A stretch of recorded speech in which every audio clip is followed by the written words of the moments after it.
said that reading makes you more empathetic. It's a way to escape your own life. It can take you to faraway lands. It can put you into other people's shoes. It can even keep your brain healthy and reduce stress and help you sleep better. So today we're going to find out why our featured guest, Kristina Rienzi, enjoys writing thrillers and how she balances that with being a positive psychology coach. Don't go away. We will be right back.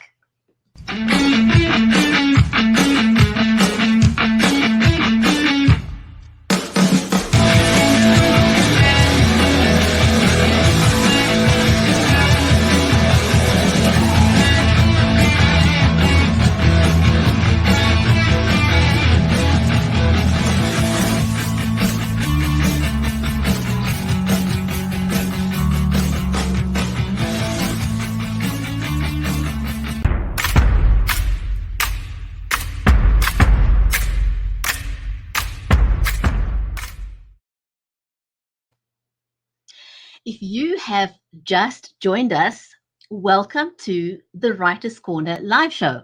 I'm your host, Bridget Limbanda from Cape Town in South Africa, and our stream today is made possible by Creative Edge, StreamYard, and Be Live Media. A special warm welcome to you, our audience, whether you are watching us on Twitter, on Facebook, on YouTube, on LinkedIn, or on Amazon Live. Just know that this is an audience-centric show. So we are monitoring the comments. Say hello. And in today's show, we're going to be talking to Kristina Rienzi. If this is your first time watching the show, you are very welcome to let us know that you are brand new, that you've never seen the show before. We've been going for over 3 years.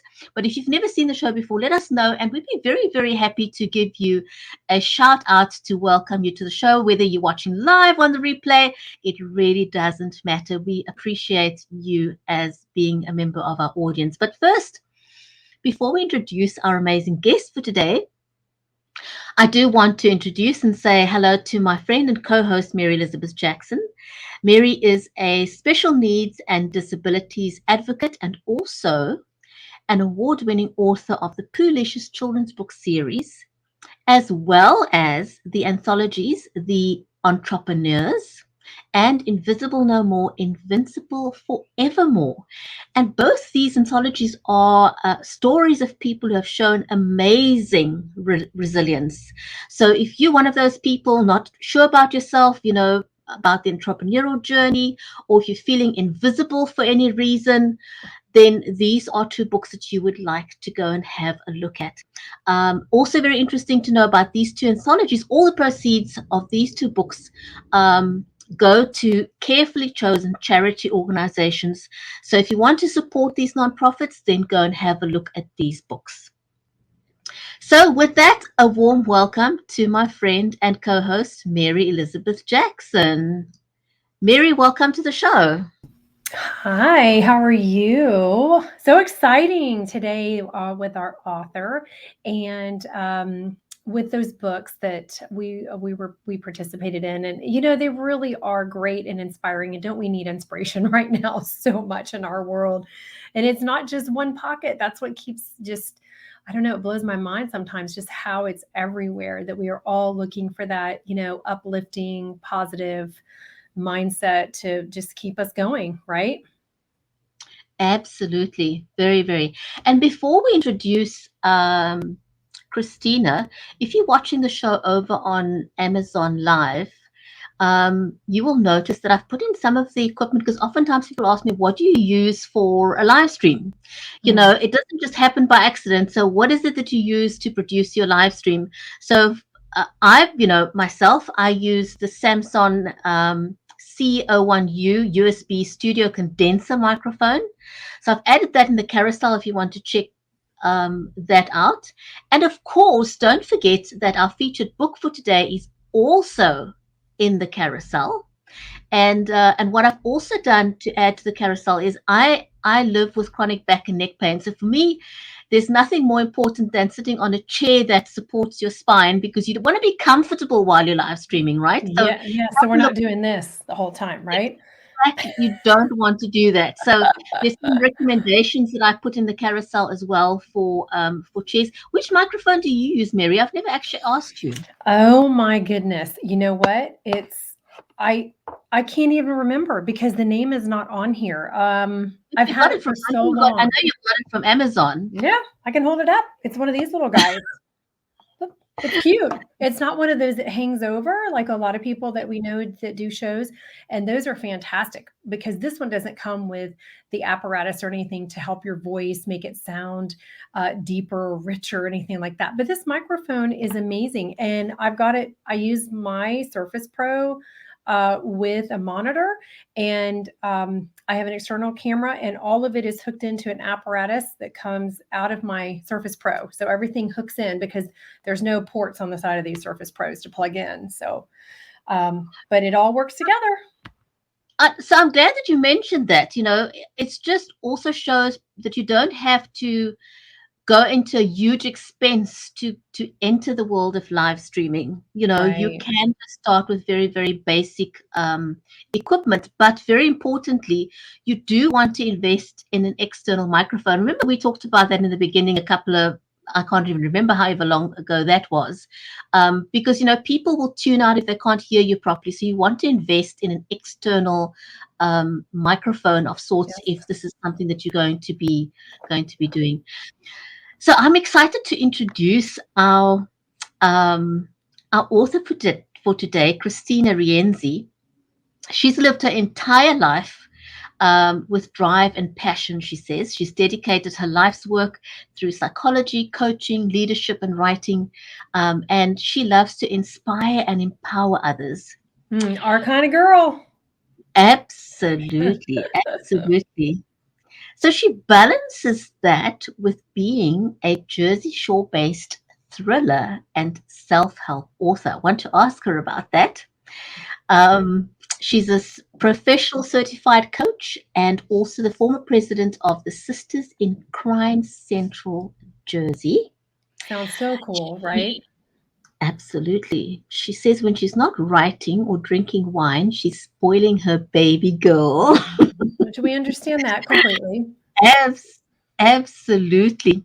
And her debut audiobook, Amongst Us, was featured on Audible's ACX University and is an Audible Editors Select pick. Now, I don't know if you went to listen to the sample of the audiobook, Mary. It is, oh my goodness. It I know. is And what an honor to have, phenomenal. and what an honor. Phenomenal. And I think Kristina may be the first author that we've had on that's got an award like this, because I don't ever remember us talking about this kind of award to any other author in the 3.5 years we've been on. So I'm excited to hear about that. And how did she feel? How does it feel to have that kind of award that is not given out to everybody? And that's got to be a very competitive world to get an award in. Absolutely. And the thing that struck me about it was that sometimes when people think, audiobook, it's like, oh, it's just somebody reading the book, or it's the author reading the book. But it's nothing like that. It's actually an No. art, it's a craft. It is a craft, and if you're good at it, you can help that author sell books. I mean, we have our friend Terry Shepard that I think Kristina knows, and his voice is just so, it makes you, he draws you in. He just pulls you in. Mesmerizing. Yeah. Totally It's a gift. It's a real talent. It's like, you almost want to close your eyes when you listen and you just transport it to another world. But let's get Kristina on the show, shall we? Yes. We need to shut up. Better bring her on. I know. Let's get Kristina onto the show.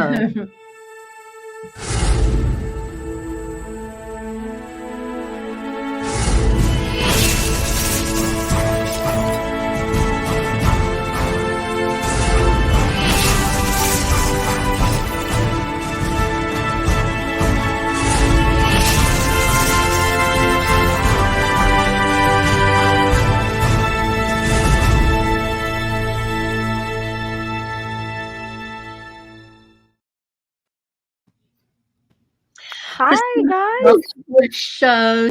So nice to have you here. Oh no, goodness, I am so glad to have you on the show. And I want to just give a huge big shout out to Tish over on Amazon Live, who's also just joined us, and she says hello to you, ladies. Um, Hello. Hi. Hi. Thanks for joining us. We're so excited you're here.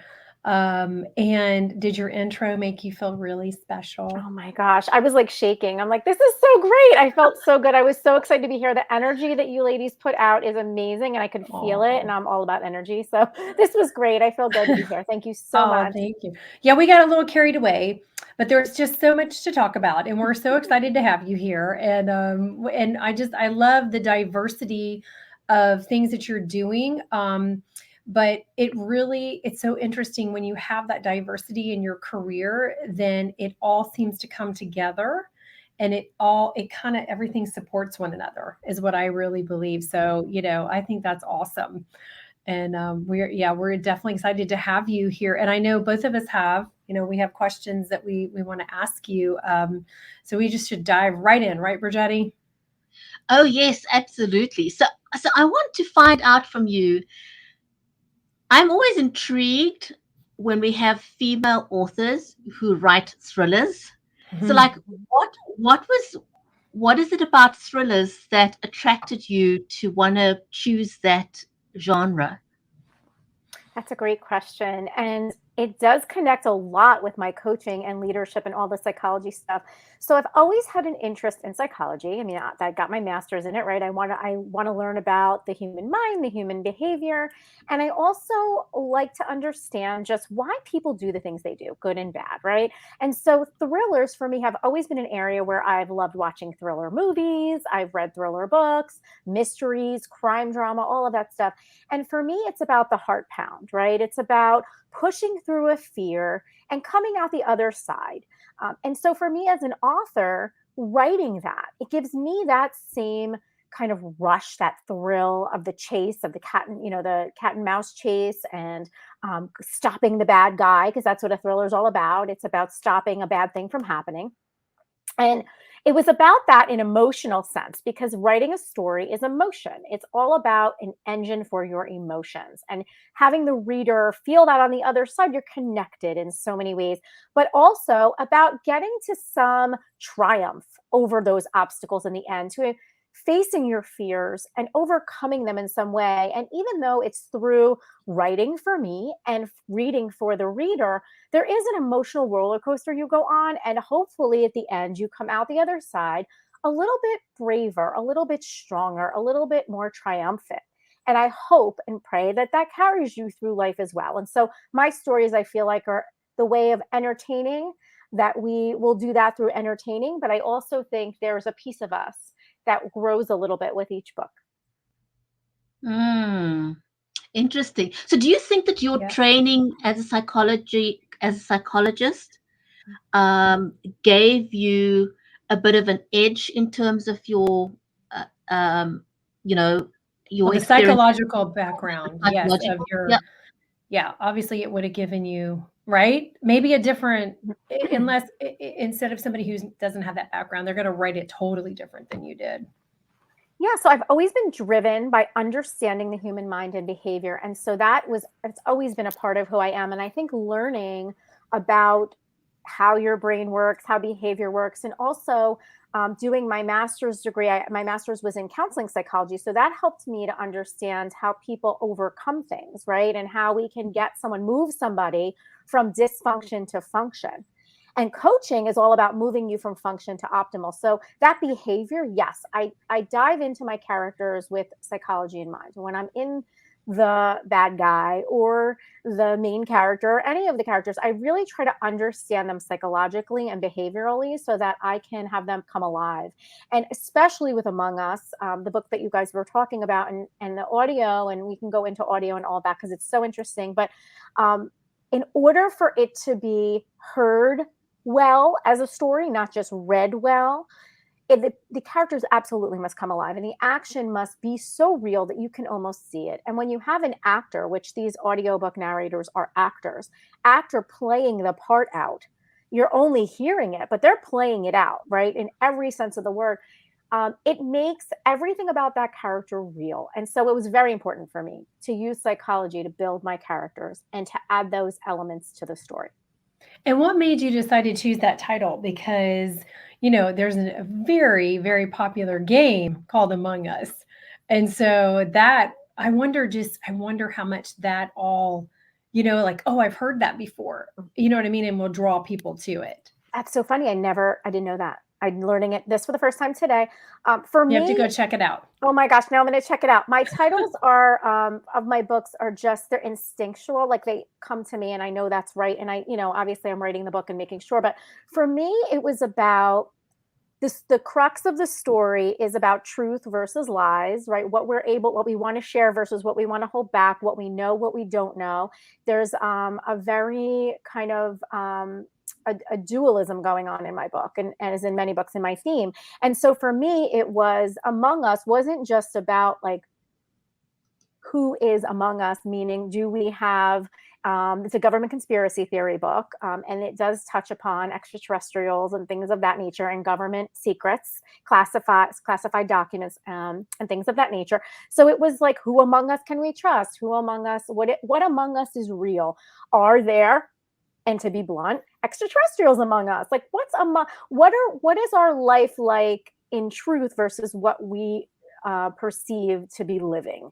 And do we need to know, like, is knowing the truth important to us? Is knowing the truth, I guess, are we going to change, or should we know the truth, or should we not know the truth? It was all about those themes. So yeah, Among Us it just kind of came to me, and it gave me chills to write the title, because I thought, what if what is among us we don't want to know, and they are among us, or whatever. Like it just made me feel those chills and gave me kind of the hair on the back of my neck standing up. And that's kind of the feeling I wanted to give my readers when they pick the book up.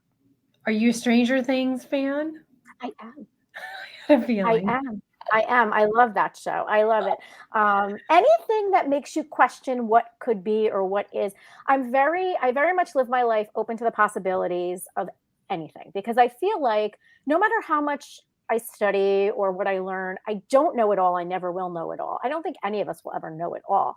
And so I'm very intrigued by the possibility of what might be, what could be real. And I'm open to it. I'm open to anything, because I feel like, who am I to know it all? I'm just here experiencing this life, living it and giving it the best I can, but I don't know everything, and I'll never know everything. So it's an exciting way to live versus looking at it as like, I don't know everything and therefore I don't believe. I feel like I'm open, because when you're open, your life experience can be so much richer. That is just amazing. I want to talk a bit about the audiobook, because that intrigues me. I mean, you went through an audition of 60 people. That is a massive undertaking. Talk us through that process of deciding who the person was that would do your audiobook. It was very hard. It was like a celebrity experience for me, because my book was chosen to go up into to Audible Studios, Celebrity Studios in Newark, New Jersey. And we had this whole filming, and there was an audiobook narrator there, which was part of the education process of ASIN University. And then Audible took my project on to find the perfect narrator. It was exhausting. It was difficult. There's so much talent out there. And after going through this process, I knew I could never do my own fiction, because I'm not an actor. I'm not a trained actor. Many authors are, but I'm not. And yeah, I mean, I think, what it was? It was a lot about instinct too, because I feel like Lewis Arlt is the narrator for Among Us. He is an Emmy Award-winning writer, director, and actor. And he is an audiobook narrator. And I didn't know all of that about him. I was really just listening. It was about me just actively listening. And I kind of like they do a couple of chapters, they do a little bit.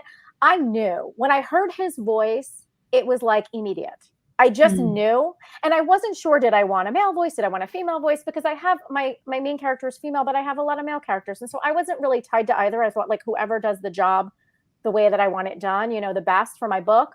When I heard him, it was literally a few words out of his mouth. And I'm like, he's the one. I just knew. I just felt it in my heart. It gave me like a pounding of my heart. It was just a feeling. And I think we have to trust those feelings because they're telling us something beyond what we could know. And I definitely am an overthinker. I overanalyze things. I think too much. And a lot of times I just kind of put that aside and go like, no thought here, just listen. Just listen to the book and you will know. And I just knew. And he did a beautiful job. I couldn't have asked for a better job for this book. This was the perfect job. That's awesome. You know, in voice, the tone, the sound of someone makes all the difference in the world. Because think about those teachers that we've had in school, and when they talk, you just kind of you are repelled and can't really listen to what's being taught to you. Even metaphysical teachers or speakers, or in our world, anyone. There are people we listen to that go make us kind of repel from them, and it's not their fault. It's just the way it sounds to us. And then there are those that draw us in. And it's funny because that happens with your children as well. You could have two kids who say the same thing to you, and one, you're like, this defense mechanism may come out, and the other one, they may say it and you go, oh, okay, honey. So it's really fascinating. I'm fascinated by it as well, Kristina, the sound and tone of someone's voice. And sometimes I'll close my eyes when I'm listening to movies or watching movies, and then I listen to the voices because it's just so interesting to pick up those different tones and stuff. So I'm so glad you found somebody who has had that effect on you and then the listeners as well. And that obviously helps the sales of your audiobook because, a bad narrator could kill it, right? Yeah. And knowing this book was going to audio, I mean, that was part of the process. Was just, I wasn't sure where it was going. It was published, going to be published as an ebook and a print book. And when I found out about Audible, I really re-looked at it and thought, let me just, not that we don't re-look at our books 100 times and edit them too much, but I wanted to make sure that being read aloud, it created that same feeling as being read quietly, in your mind. And what a difference it made. And I really believe the audiobook process made me a better writer. It made me look at things differently. It's an interactive process between the author and the narrator. And you go back and forth on the story. You talk about the characters. They have a lot of input into things. And as you want them to, because that's what they do best. They are not just reading it, right? They're acting it out. They're performing it. It's a performance. They're directing and performing a work of art. And so there's something to be said for that. But yeah, absolutely. I believe that he was the right voice for this book. And every narrator out there has the book for them. But this was his book. He was great for it. So I'm grateful for that. Absolutely. I mean, when I listen to him, he kind of just transports you into the book. It's very immersive. And it's not the same as somebody. I liked what you explained. It's not just somebody reading, it's somebody acting out what's in the book. Yeah. So it's like an audio version of a movie. Yes. So you completely transported. This is not just somebody picking up a book and reading. Tisha's saying she likes to have a hard copy, and yes, there's it's a different journey, I think. Because I was reading up on the difference between, and it's interesting that I found that there doesn't seem to be a difference between comprehension, whether you listen to a good audio or whether you read. The brain doesn't seem to differentiate too much between the two in terms of retention. Which age group did you write this book for? Was that a specific age group you had in mind? So my books are typically new adult. And so what that means is the protagonists are between the ages of 18 and say 25. Sometimes it goes to 30. It goes, depending on who you talk to in the industry. But yeah, adults, I would say adults, any new adults and adults. I wanted to really write this for somebody who likes to question things. They like to question everything. They like to explore. They have an open mind. They're curious. They're interested about life. They want to have a rush of emotions. That was really about, who my audience was going to be, is somebody who wants to ride that that wave and explore, go on an exploration, have an adventure. For me, this book was an adventure, so as much for the character as it was for me. It was an emotional journey. It was scary at times when I was doing some research and thought, oh my goodness, what am I diving into here? Because I did do a lot of research on the Freedom of Information Act and different government documents and classified and things like that. And I twisted things to make them, mine.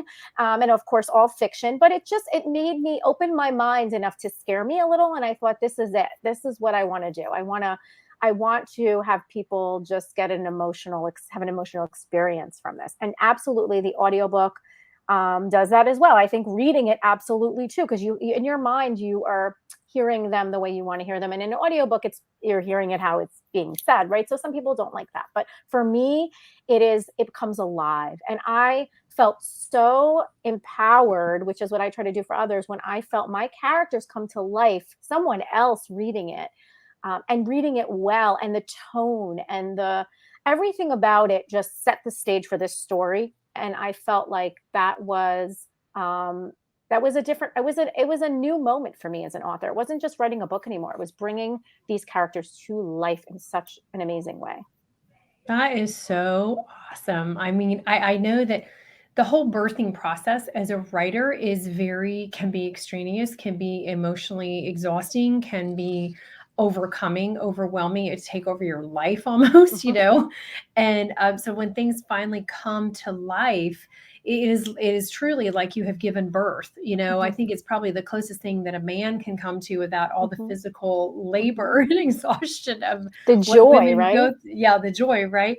So I wanted to know, I'd love to ask, what is your next project that you have going on? And like any, we want you to leave us with a couple of gold nuggets, or, how would you advise somebody who's thinking about going into this field, male or female writers, is using their main characters, being male or female, is there a lot of difference, that kind of thing. So. Yeah. So, I mean, any writer, you know what, you have a passion for it. You have a story to tell, and and I will say this, only you know the right way the story needs to come out and who needs to be your storyteller. If it is a first person, if it's a third person, if it's, if it's you're telling the story from a perspective that is even second person, say, talking to your audience, like you might in a nonfiction, which I'm working on, which is new and different for me. Only you know the story to tell, how it has to be told and who needs to tell it. And especially when it comes to audio, I was very open, and I was open to having, male or female, or, any voice to me that felt right for the story. I just trusted my gut that I would know. And actually it came down to the wire, and the two people I was choosing between was one female and one male. And it just happened that I just felt it. It just felt right for me. And trust yourself as an author. And that's the big thing around everything. Trust yourself when it comes to the story, trust yourself when it comes to the characters, and trust all of those things. You will have an editor telling you what you need to change to polish it and clean it and shine it like a diamond, but trust yourself because you know the story. And as in life, you've got to be your number one champion, and you've got to believe in yourself beyond anybody else. Because if you don't, and you don't believe in yourself, you're putting that energy out, and you want to put the energy out of you really being your biggest champion in whatever way that means for you and your story. I really like that. I really like that you said you've got to be your own champion when you are an author, because a lot of people, don't realize that when you write a book, when you are an author, there's a lot of hard work beyond, because we didn't really talk about the marketing of your book, but there's a lot of hard work beyond getting the book out and written. You now have to sell the copies. But that's a journey also on its own that has to start way before your book is ready. So I think, a lot of people sort of misjudge that important aspect, because you want a good book, but you also want people to pick up the book, to read the book. So that's a journey, entirely on its own. And we'd love to invite you back again and maybe talk about that aspect of your journey as well. I mean, you've shared some amazing insights with us. Thank you for doing that. But we'd love to have you back on the show again to talk about, your marketing journey, because that no doubt has been something phenomenal as well. Yes. And you talk about the book, like I'm writing now a book on happiness. I've done a lot of study in happiness and positive psychology and well-being. And you talk about it before it comes out. Talk about what you're working on. Talk about what you're passionate about. That's what's important. Talk to people, share it. If you have a passion for it, it will come through and people will want to hear. And that's what it's about. It's not, the sales part is one thing, but I think it's really about your heart. Talk about what's in your heart and what you love about your story. You want people to read it. You want to connect. At least that's what I want. I want to help, connect, inspire, and empower, all those things. Talk about it. So that's what I try and do. I just try and talk and tell people what I'm working on, which now it's a book on happiness, which is a completely new venture. But anyway, whether it's happiness or thriller, I really am working to just help people get to that next level and feel good in whatever way possible. Well, I think that's amazing. And yes, we will have to have you come back on. I love happiness. It's so important, isn't it? And for us to be able to find that happy place right now is very, very, very important. And feeling supported. All of us want to feel supported and acknowledged and even heard. All humans, that's kind of a natural thing that we want. So we are looking for that happy spot. I just call it, the happy bubble. Let's just stay in our happy bubble. That's it. And it's moment to moment, and it's not always, it's fleeting, but it's and that's what my book is about. It's about 5 ways to be happy now. So just how to find happiness in the moment, because that's all we have is moment to moment. I love it. Okay, I'll be buying a copy. So you have to let us know as soon as it's ready, just please. And we would love to help, promote it, share it for you as well, because that's very important. So hurry, finish, get it done. I know, almost, we're close. Oh my goodness, Kristina, that sounds like an amazing book. But for today, everyone, we were talking about Kristina's book, Among Us. So if you are watching us over on Amazon Live, Among Us is in the carousel. Go and get a copy. And if you've just joined us, if you missed the introduction to the show, we were talking about the amazing award-winning audiobook, Among Us. Oh my goodness, the voice actor is just amazing, mind-blowing. I was transported from the very minute I started listening to his voice. He kind of transports you into, another world, and each of the characters, it's so, the animation in his voice is just so rich and exciting. So please check out both the audiobook and there's also the hard copy and the paperback. So go and check them out on Amazon Live. Kristina, thank you so much. It was amazing talking to you about your book, Among Us. Thank you. Yes, and go check out the game. Here. I will. Oh my God, I didn't even know about it. I will look into it, but it is. Listen, there are YouTube videos on it. Oh my goodness! Wow, I didn't know. Yeah, thank you, Kristina. It's so wonderful to have you. Thank you. So thanks for joining us, everyone. We'll be back again, same time, same next week again with another episode of the Writer's Corner live show. Take care. Stay safe, everyone.